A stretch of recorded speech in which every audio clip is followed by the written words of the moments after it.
అందరికీ నమస్కారం అండి. శివసేన ఛానల్‌కి స్వాగతం. మన ఛానల్‌ని మొదటిసారిగా ఎవరైనా చూస్తున్నట్లయితే సబ్స్క్రైబ్ చేయటం, లైక్ చేయటం, షేర్ చేయటం మర్చిపోవద్దు. పిచ్చి దాన్ని కాపురానికి తీసుకొస్తానంటావేంట్రా? దాని పిచ్చి నీకు కూడా అంటుకుందా ఏమిటి? గట్టిగా అరుస్తున్న జానకిని చూసి ఆమెను ఎప్పుడూ అలా చూడని కొడుకు వినయ్, భర్త శేఖర్ తెల్లబోయారు. వాళ్లను అలా చూసి అపర శాంతమూర్తిగా పేరు తెచ్చుకున్న జానకి తనని తాను సంభాళించుకుంది. తరువాత గొంతు తగ్గించి నెమ్మదిగా ఇలా అంది. మొన్ననే కదా మనం వినూని చూసి వచ్చాం. భద్రకాళిలా మీద పడిపోతూ ఉంటే ఎంత భయపడ్డామో అప్పుడే మర్చిపోయావా? దాన్ని ఇంటికి తెస్తే ఎప్పుడొచ్చి మీద పడుతుందో అని అనుకుంటూ గదిలో పెట్టి తాళం వేయాలి. వేళకి దానికి తిండి తిప్పలు చూడాలి. అవన్నీ ఒక ఎత్తైతే పసిగుడ్డు ఆ చంటిదాన్ని క్షణక్షణం చూసుకోవాలి. ఇవన్నీ మనం చేయగలమనే అంటున్నావా? యథార్థాన్ని అంత స్పష్టంగా వివరించిన జానకి మాటలకు తండ్రి కొడుకులు ఇద్దరూ కాసేపు ఏమీ మాట్లాడలేకపోయారు. 15 రోజుల క్రితం పాప పుట్టింది అనే సంబరంతో వినీతను చూడటానికి వియ్యాల వారింటికి వెళ్ళినప్పుడు సంగతి ఒక్కసారి గుర్తొచ్చింది ముగ్గురికి. జానకి, శేఖర్లకు వినయ్ ఒక్కడే కొడుకు. తల్లిదండ్రుల దగ్గర నుండి చదువు, సంస్కారం చక్కగా అందుకున్నవాడు. మంచి ఉద్యోగంలో ఉన్నాడు. సంప్రదాయంగా తల్లిదండ్రులు చూసి మెచ్చినటువంటి వినీతను ఒక మంచి శుభముహూర్తంలో తన జీవితంలోకి ఆహ్వానించాడు. చిన్న చిన్న తేడాలు తప్పితే రెండు కుటుంబాల మధ్య ఏ విధమైన గొడవలు లేవు. అలా చక్కగా సాగిపోతున్న సంసారంలోకి ఒక చిన్న ప్రాణి అడుగుపెడుతుంది అనే వార్త వారందరినీ ఎనలేని ఆనందంలో ముంచెత్తింది. 2 దశాబ్దాల తర్వాత మళ్ళీ ఇంట్లో చంటిపాప పారాడబోతుంది. 2 ఇళ్లల్లోనూ ఎంతో ఉత్సాహం, వేడుకలు, విందులతో పాటు ప్రతి నెల మెడికల్ చెకప్కి ఖచ్చితంగా తీసుకుని వెళ్ళేవాడు వినయ్. 7 నెలలలో పురిటికి పుట్టింటికి వెళ్ళింది వినీత. అప్పటి నుండి పురుడొచ్చే వరకు ప్రతిరోజు ఫోన్లో మాట్లాడుకునేవారు వినయ్, వినీతలు. అంతా బాగుంది అని అన్నారు డాక్టర్లు కూడా. ఒకరోజు ఉదయాన్నే పాప పుట్టింది అన్న శుభవార్త వినగానే ఏనుగు ఎక్కినంత ఆనందపడిపోయారు వినయ్, జానకి, శేఖర్లు. వారి ఆనందానికి ఇక అవధులు లేవు. 11వ రోజు బారసాల చేసుకుందామంటే సిజేరియన్ ఆపరేషన్ అయ్యింది కనుక వినీత పీటల మీద కూర్చోవటం కష్టం కాబట్టి బారసాల 3 నెలలో చేసుకుందాము అన్న వియ్యాలవారి మాటను కాదనలేకపోయారు. కానీ మనవరాలను చూడటానికి 3 నెలలు ఆగలేక పురుడొచ్చిన 15 రోజులకు నక్షత్రం మంచిదే కనుక పాపని చూస్తామంటూ చెన్నై నుంచి ముగ్గురు హైదరాబాద్ వియ్యాలవారి ఇంటికి వచ్చారు. వీళ్ళని చూసి కాస్త ఇబ్బంది పడుతూనే ఆహ్వానించారు వినీత తల్లిదండ్రులైన భాస్కర్, సుగుణలు. ఏది మా మనవరాలు అని అంటూ ఇంట్లో అడుగు పెడుతూనే చొరవగా బెడ్రూముల వైపు వెళ్ళబోతున్న జానకిని వినీత ఉన్న రూమ్ వైపు తీసుకుని వెళ్ళింది సుగుణ. చంటి పిల్ల కదా, పడుకుందేమో అని అనుకుంటూ చప్పుడు చేయకుండా నెమ్మదిగా తలుపులు తోసింది జానకి. చీకటిగా ఉన్న గదిలోకి సన్నగా పడిన వెలుతురు గీతని చూసిన వినీత పక్క మీద నుంచి ఒక్క ఉదుటున లేచింది. నెమ్మదిగా తలుపు తోసి చూస్తున్న అత్తగారిని చూసింది. అంతే, ఒక్కసారిగా పక్కనే పడుకున్న చంటి పాపను అమాంతంగా గుండెలకు హత్తుకుంది. పో పో, నేను నా పాపనివ్వను, బయటికి పో అని అంటూ గట్టిగా అరవటం మొదలుపెట్టింది. జానకి ఆశ్చర్యపోయింది.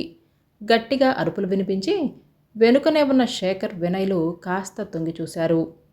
చెదిరిపోయిన జుట్టుతో, బెదురుతున్న కళ్ళతో, తెచ్చిపెట్టుకున్న కోపంతో గట్టిగా అరుస్తున్న వినీతను చూసి తెల్లబోయారు. హడలిపోయిన జానకి వెంటనే తలుపులు మూసేసి వెనక్కి తిరిగింది. పాలిపోయిన ముఖాలతో భాస్కర్, సుగుణలు క్షమించమన్నట్లుగా చూశారు వీళ్ళని. అప్పుడే అక్కడికి వచ్చిన ఫ్యామిలీ డాక్టర్ మహేష్ జరిగింది గ్రహించి అందరినీ ఉద్దేశించి రండి కూర్చుందాం అని అంటూ వాళ్ళని హాల్లో సోఫాల వైపు నడిపించాడు. డాక్టర్ గారు ఇప్పుడే ప్రయాణం చేసి అలసిపోయి వచ్చారు. కాస్త కాఫీలు తాగిన తర్వాత అంతా చెబుదురుగాని అని అంది వినీత వాళ్ళ తల్లి సుగుణ. అవునండి, ముందు కాస్త రిలాక్స్ అవ్వండి, అప్పుడు మాట్లాడుకుందాం అంటున్న డాక్టర్ మాటలు అర్థం కాక ఒకరి ముఖాలు మరొకరు చూస్తున్నారు. వరాల మొలక చంటి పాపను చూడటానికి ఉత్సాహంతో వచ్చిన ముగ్గురు రాక్షసిలా అరుస్తూ మీదపడుతున్న వినీతను చూసి స్థాణువులు అయ్యారు. వారికి అసలు నోటమాట రాలేదు. భాస్కర్, సుగుణుల బలవంతం మీద స్నానాలు చేసి కాఫీ టిఫిన్లు ముగించుకొని అందరూ హాల్లో కూర్చొని స్థిమిత పడ్డాక భాస్కర్ వాళ్ళ ఫ్యామిలీ డాక్టర్ మహేష్ నెమ్మదిగా మాట్లాడటం ప్రారంభించాడు. ముందుగా జానకిని చూసి, అమ్మా, మీరు కంగారు పడకండి, అంతా వివరంగా చెప్తాను అని అంటూ అందరినీ ఉద్దేశించి చెప్పసాగాడు. మొదటి నుంచి జరిగిందంతా చెప్తాను. చదువు సంస్కారం ఉన్నవారు అర్థం చేసుకుంటారనే అనుకుంటున్నాను.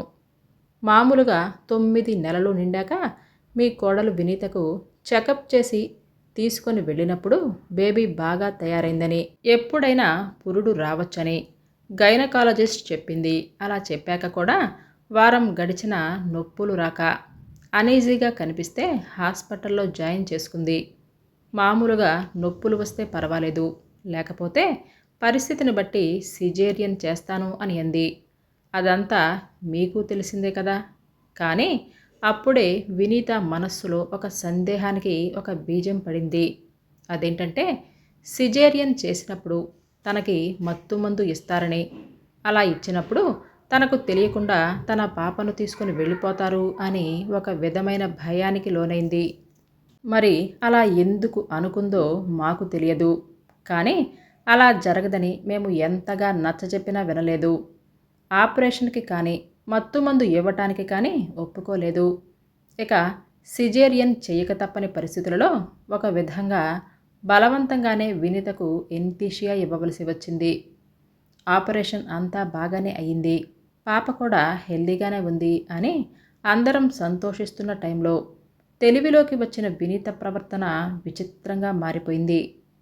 పాపని ఒక్క క్షణం వదిలిపెట్టడం లేదు.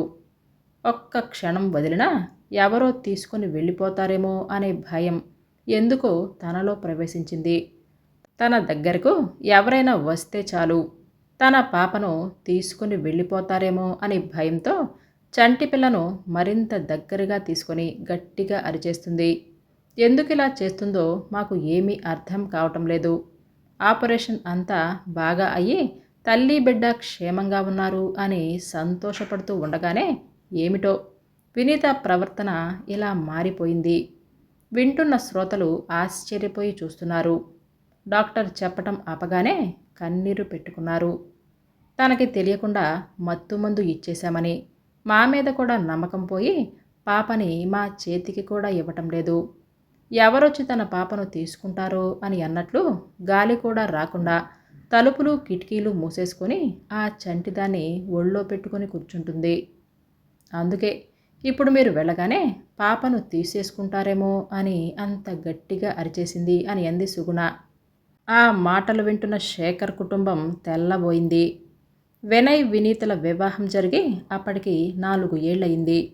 అత్తగారిని తల్లి స్థానంలో నిలబెట్టుకొని ఆవిడ చెప్పినట్లే వినయ్ వాళ్ళ కుటుంబ పద్ధతులకు సంప్రదాయాలకు చాలా తొందరగా అలవాటు పడిపోయింది. ఇప్పటి రోజుల్లోని ఆడపిల్లల విరగబాటు లేకుండా ఇంట్లో అందరితో చక్కగా కలిసిపోయిన వినీత అంటే అత్త జానకికి చాలా అభిమానం. మామూలుగానే ఆడపిల్లలంటే కొంచెం ఇష్టపడే జానకి వినీత కోడలు అయ్యాక తనకి కూతురు లేని లోటు తీరినట్లే అని అనుకుంది. గర్భవతి అయిన 7వ నెల వెళ్ళిపోతుంది అని అనగా ఇక తప్పదన్నట్లు పురిటికి పుట్టింటికి వచ్చింది. అలా వచ్చిందన్నమాటే కానీ రోజు ఉదయం సాయంత్రం చెన్నైకి ఫోన్ చేసి వినయ్తో జానకితో మాట్లాడి అక్కడ ఇంట్లో ఆ రోజు ఏం జరిగిందో తెలుసుకుంటూనే ఉండేది. అంతగా తమ ఇంట్లో కలిసిపోయిన పిల్ల ఇలా రాక్షసిలా అరుస్తూ మీద పడిపోవటం ఏమిటో అస్సలు అర్థం కాలేదు వాళ్ళ ముగ్గురికి.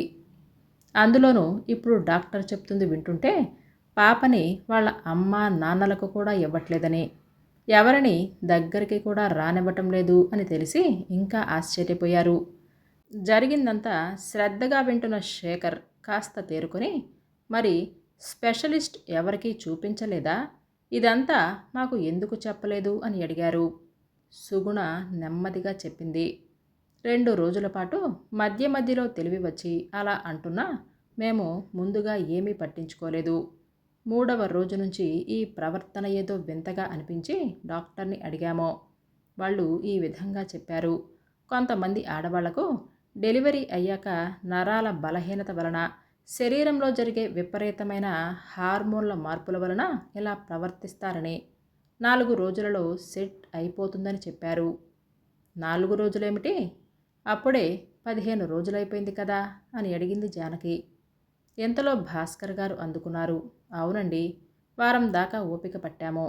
తరువాత మాకు భయం వేసి స్పెషలిస్ట్ని కలిశాము. వారు టెస్టులు చేసి హార్మోన్ల మార్పు ప్రభావం చాలా ఎక్కువగా ఉందని చెప్పి దానికి తగ్గ మందులిచ్చారు. ఈ వారం అంతా వాడాము కూడా. రోజురోజుకి వినిత ధోరణి విపరీతమైపోవటం తప్పితే ఎక్కడ ఆ మందుల ప్రభావం కనిపించలేదు. మరిప్పుడు ఎలా? ఆతృతగా అడిగాడు వినయ్. డాక్టర్ మహేష్ వినయ్ వైపు తిరిగి కంగారు పడకండి అని చెప్పాడు. ముందది నరాల బలహీనత అని అనుకున్నాం. తర్వాత హార్మోన్ల ప్రభావం అనుకున్నాం. ఏది ఇంతవరకు తేలలేదు. రేపు ఇంకో స్పెషలిస్ట్ దగ్గరకు అపాయింట్మెంట్ తీసుకున్నాం. మీరు ఎలాగూ వచ్చారు కదా, ఆ స్పెషలిస్ట్ దగ్గరికి మీరు కూడా రండి. ఈ రోజుల్లో వైద్యం బాగా అభివృద్ధి చెందింది. అసలు రోగం ఏమిటో తెలియాలి. తెలిస్తే అన్నిటికీ చక్కటి మందులు ఉన్నాయి. వినీత మామూలుగా ఆరోగ్యవంతురాలు కాబట్టి ఇదేదో తాత్కాలిక సమస్య అయి ఉంటుంది. రేపా డాక్టర్ని అందరి సందేహాలు అడుగుదాం. డాక్టర్ మాటలు విన్న శేఖర్, జానకి, వినయ్లకు ఏం మాట్లాడాలో తోచలేదు. భాస్కర్ కల్పించుకొని, బావగారు దయచేసి రేపు మీరు కూడా మాతో రండి. మాకసలే ఈ పిల్ల ఎలా అయిందేమిటా అని బెంగగా ఉంది. మీరు పక్కనే ఉంటే కాస్త ధైర్యంగా ఉంటుంది అని అన్నాడు. అంతకన్నానా? అసలు రేపు విషయం ఏమిటో కనుక్కుందాం. ఏం మాట్లాడాలో తెలియని పరిస్థితిలో ఉన్న శేఖర్ భాస్కర్కి మాటిచ్చాడు. వినయ్కైతే అంతా అయోమయంగా అనిపించింది.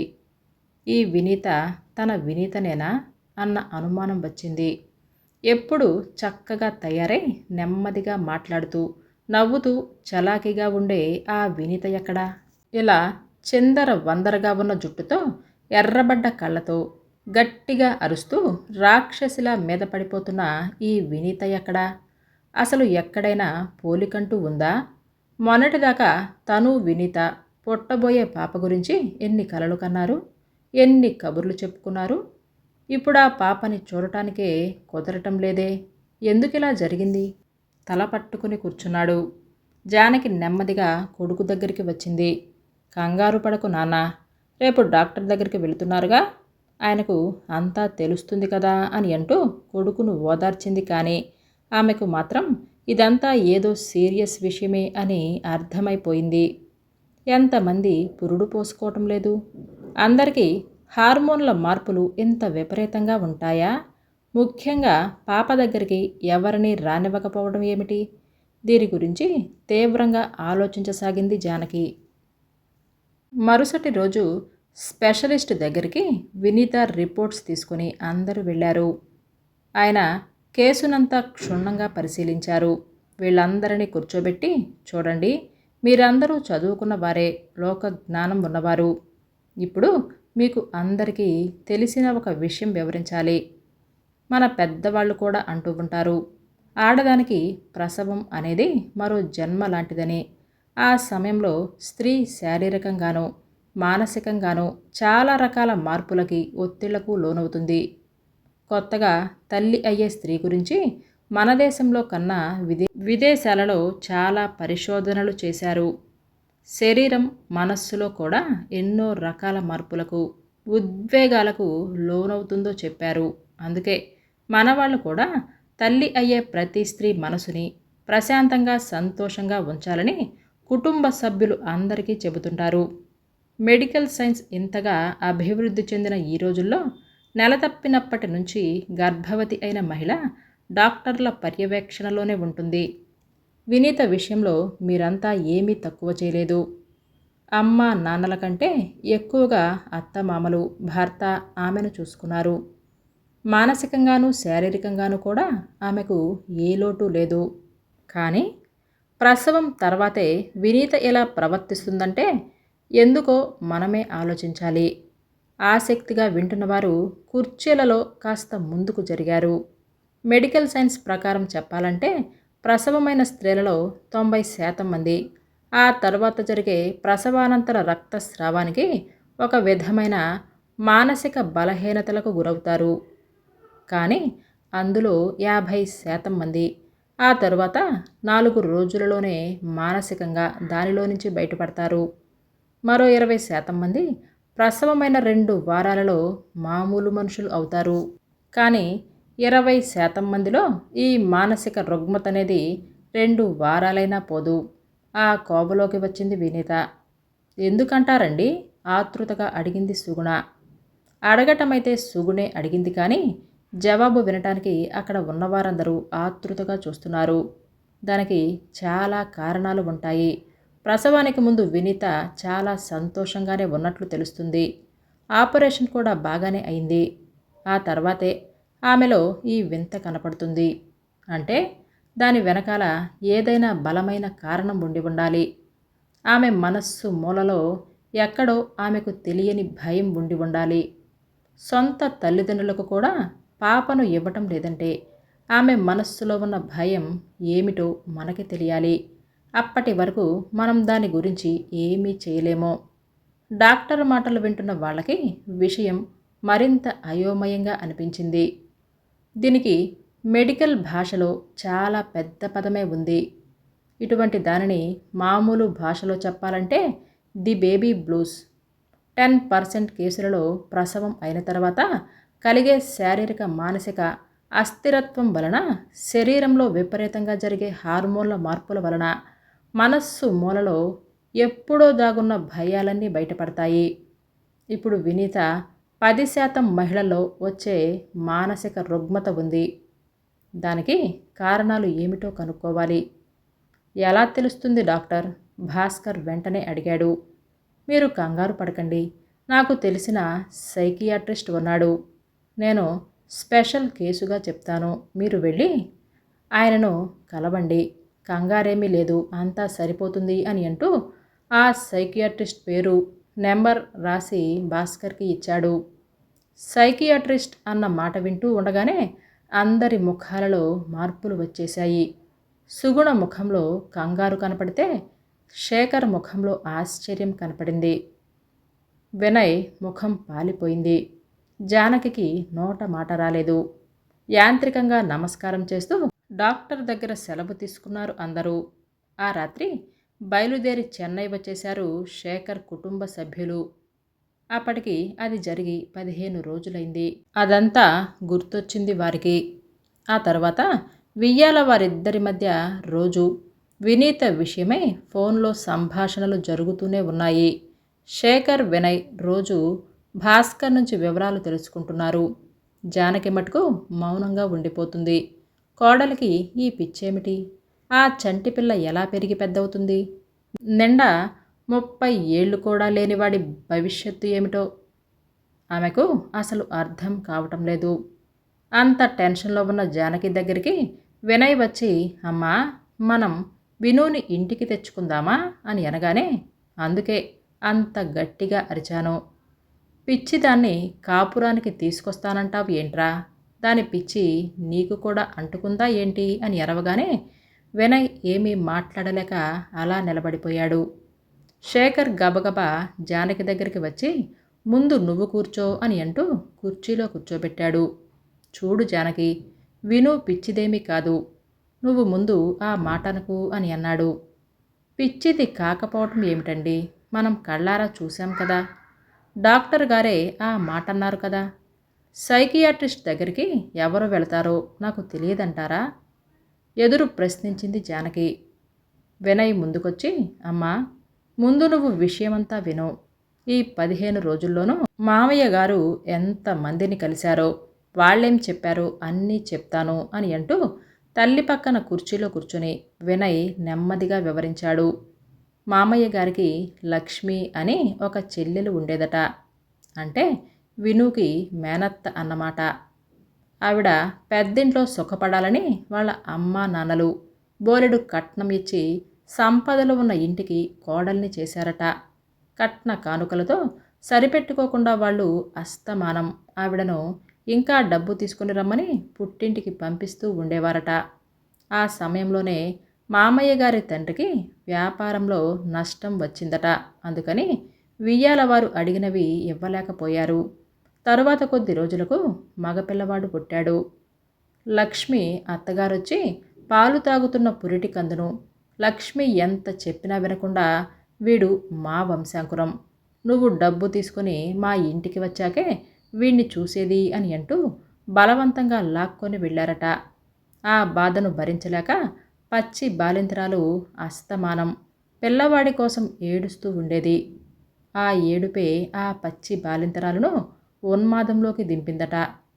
ఒక గొడ్డల మూట పట్టుకొని నా బాబుని నేనివ్వను అని అంటూ తిండి తిప్పలు లేకుండా హృదయ విదారకంగా ఏడ్చేదట.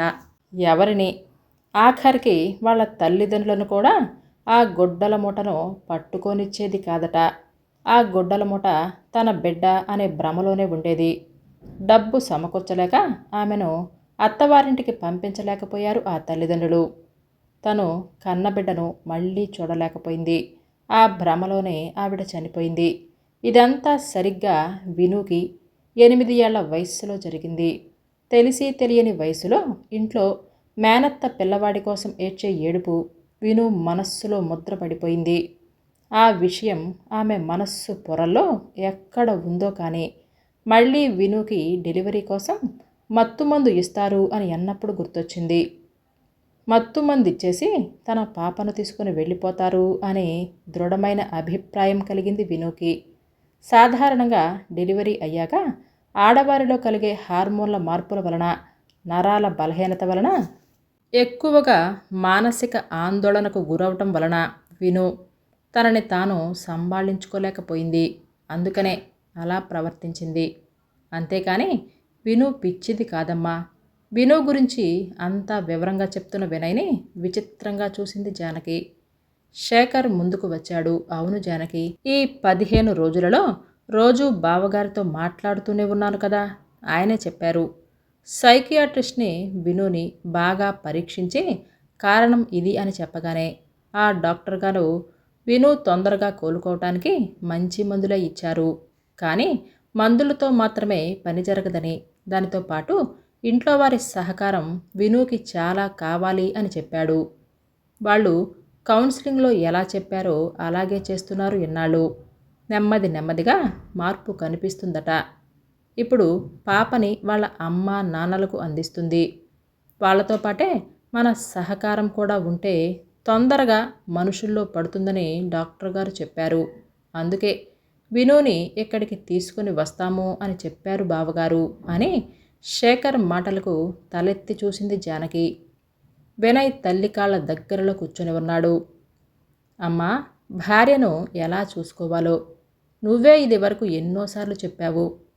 ఏ తండ్రి కూడా కూతురికి తిండి పెట్టలేక పెళ్లి చేసి పంపించడు. మన వంశం నిలబెట్టడానికి ప్రాణంలా పెంచుకున్న కూతురిని మన ఇంటికి పంపుతాడా? మన ఇంటికి వచ్చిన లక్ష్మిని మనం జాగ్రత్తగా చూసుకోవాలని నాతో ఎన్నిసార్లు చెప్పలేదమ్మా నువ్వు? మన ఇంటి లక్ష్మికి ఇప్పుడు నిజంగా మన సహకారం కావాలమ్మా. ఇలాంటి పరిస్థితుల్లో ఉన్న భార్యను రావద్దు అని అనటం ధర్మమేనంటావా? నువ్వే చెప్పు అని అడిగాడు. కానీ అనబోతున్న జానకిని మరి మాట్లాడనివ్వకుండా, వాళ్ళు రేపొస్తున్నారు, అత్తవారింట్లో విను కోలుకోవటానికి సహకరించాలని డాక్టర్లు చెప్పారట. మన ఇంటికొచ్చిన పిల్లని మనం చూసుకోవాలి కదా జానకి అని అన్నాడు శేఖర్. ఏమో, నాకు తెలియదు, నాకు భయంగా ఉంది అని అంది కంగారుగా జానకి. ఆ రోజు వినుని చూసిన దృశ్యం మర్చిపోలేకపోతుంది ఆమె. ఏం పర్వాలేదు, విను అమ్మ నాన్న కూడా వస్తున్నారు, అంతా ఉన్నాం కదా అని అన్నాడు శేఖర్. జానకి మనస్సుకు సర్ది చెప్పుకోవటానికి ప్రయత్నిస్తుంది. మరుసటి రోజు సాయంత్రం ఫ్లైట్కి చంటి పిల్లను వినుని తీసుకొని వచ్చారు భాస్కర్ సుగుణలు. భయంగా కోడల్ని పరిశీలించింది. 15 రోజుల క్రితం కంటే కాస్త మార్పు కనపడింది. విను కళ్ళలో ఆ బెదురు భయం పోలేదు. తల్లి భుజాల చుట్టూ చెయ్యి వేసి నెమ్మదిగా నడిపిస్తూ లోపలికి తీసుకొని వస్తుంటే అడుగులో అడుగు వేసుకుంటూ వచ్చింది. 4 ఏళ్లపాటు తిరిగిన ఇంటిని కూడా కొత్త ఇంటిని చూస్తున్నట్టుగా చూడటం మొదలుపెట్టింది. క్షణక్షణం చంటి పిల్లను తనకి మరీ దగ్గరగా పట్టుకుంటుంది. డాక్టర్లు హారతి ఇవ్వటం, దిష్టి తీయటం లాంటివి చేయొద్దు అని, దానివలన అనుమానాలు తలెత్తవచ్చని చెప్పారట. భాస్కర్ దగ్గర విని ముందే శేఖర్ చెప్పటం వలన జానకి అలాంటివి ఏమీ చేయలేదు. సుగుణ నెమ్మదిగా వినుని ఆమె గదిలోకి తీసుకుని వెళ్ళింది. ఒక్క సుగుణకు తప్పితే మరి ఇంకెవరికీ పాపను ఇవ్వటం లేదు. శేఖర్ కుటుంబ సభ్యులు అందరికీ భాస్కర్ డాక్టర్ చెప్పినవన్నీ వివరించాడు. వినుతో ఏం మాట్లాడాలో, ఎలా ప్రవర్తించాలో అన్నీ విపులంగా చర్చించాడు. అవన్నీ విన్న జానకి భయం వేసింది. అది చూసిన సుగుణ, వదినగారు, వినుకి పూర్తిగా నయమయ్యేదాకా మేము కూడా ఇక్కడే ఉంటామండి. డాక్టర్ అమ్మ నాన్నలతో పాటు భర్త అత్తమామల సహకారం కూడా ఉంటే తొందరగా కోలుకుంటుందని అన్నారని ఇలా తీసుకొచ్చాం. అసలు ఇలా వస్తామని అడగటానికి మేము చాలా భయపడ్డాం. చాలామంది ఈ పిల్ల పిచ్చిదైపోయింది, మాకొద్దని మీరు కూడా అంటారు అని చెప్పారు. కానీ మీరు పెద్ద మనసు చేసుకుని మాకు ఈ అవకాశం ఇచ్చారు. మీకు ఎన్ని దండాలు పెట్టినా తక్కువే అని అంటూ కళ్ళ నీళ్లతో 2 చేతులు ఎత్తి దండం పెట్టింది. జానకి కంగారుగా, అయ్యయ్యో అలా అనకండి, విను ఈ ఇంటి కోడలు. మా వినయ్ మనస్సులో ఉన్న విను కోసం ఏదైనా చేస్తాను. కానీ ఏం చెయ్యాలో ఏమిటో కాస్త మీరు చెబుతూ ఉండండి అంతే అని అంది జానకి. ఆ మాటలకు సుగుణ మనస్సు నిండిపోయింది. ఇంత మంచి అత్తగారు వినుకి దొరికినందుకు పొంగిపోయింది. ఏమీ లేదండి, ఎవరైనా పాపని తన దగ్గర నుంచి తీసుకొని వెళ్ళిపోతారు అనే భయం వినులో పోవాలంటే ఇంట్లో ఉన్న వాళ్ళ మీద వినుకి నమ్మకం కలగాలి అని డాక్టర్ చెప్పాడు. ఈ వారం రోజులలో మా మీద నమ్మకం కలిగింది. సుగుణ మాటలు విన్న జానకి, మీరు వినీతను తీసుకొని వస్తారు అన్న విషయం తెలిసి శ్రేయోభిలాషులు కొంతమంది మమ్మల్ని కూడా హెచ్చరించారు. సైకియాట్రిస్ట్ దగ్గర వైద్యం చేయించుకుంటున్న పిల్లని మీరు ఇంటికి తీసుకొని రానక్కరలేదు. పిచ్చిదంటే ఏ కోర్టైనా సరే సులభంగా విడాకులు ఇచ్చేస్తుంది. ఆ పిచ్చిదాన్ని వదిలించుకొని మరో అమ్మాయిని తెచ్చుకోండి అని అంటూ ఉచిత సలహాలు ఇచ్చారు. అలా కుదరదు అని అన్నామని మమ్మల్ని కూడా పిచ్చివాళ్లే అని అన్నారు. లోకం తీరు అంతేనండి. పిచ్చికి ప్రేమకు తేడా తెలుసుకోలేరు. నాకేదో గొప్ప మనస్సు ఉందని మీరు అంటున్నారు. కానీ కాదండి, నేను అమ్మనే. నా కొడుకు మీద నాకు పిచ్చి ప్రేమ. అందుకే ఆ కొడుకు కోసమే వినుని దగ్గరికి రానిచ్చాను. ఆ కొడుకు సంతోషం కోసం ఏమైనా చేస్తాను. ఆ ప్రేమకు మీరు మరో పేరు పెట్టుకుంటే పిచ్చి అని అనుకోండి. ప్రేమ పిచ్చి ఒకటే అంటున్న జానకమ్మకి చేతులెత్తి దండం పెట్టింది సుగుణ. మీరు విన్న కథ పేరు ప్రేమ పిచ్చి ఒకటే. రచించిన వారు జిఎస్ లక్ష్మి గారు.